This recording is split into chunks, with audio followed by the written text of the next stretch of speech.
मी बऱ्याच दिवसापासून मिक्सर घ्यायचा विचार करत होते. खरं तर मला फक्त मिक्सर ग्राइंडर घ्यायचा होता.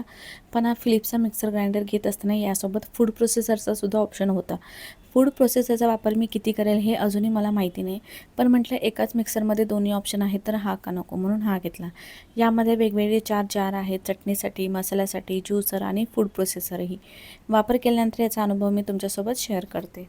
आणि हो, या आधीच्या मिनी ब्लॉगमध्ये त्यासाठी आम्ही सोन्याची कडे घ्यायला गेलो होतो, तेव्हा तिच्या पायात मी सोनं घातलं होतं. तेव्हा बऱ्याच ताईंचं म्हणणं होतं की पायात सोनं घालत नाही. आणि याआधीसुद्धा मी एक जोडव्याचा अधिक महिन्याचा मिनी ब्लॉग केला होता, त्यामध्ये मी माझ्या पायात सोन्याचा अँकलेट घातला होता. तेव्हाही खूप जणींचं म्हणणं होतं की पायात सोनं घालत नाही किंवा डिझाईन दाखव वगैरे.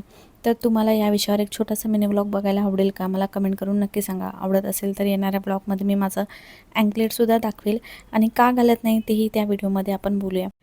कोथिंबीर खूप जास्त आणली होती, त्यामुळे कोथिंबीर वडी बनवल्या. बाकीचा स्वयंपाकही त्यासोबत करून घेतला. घरामध्ये सुतक असल्यामुळे नैवेद्य काही मला दाखवता नाही आलं.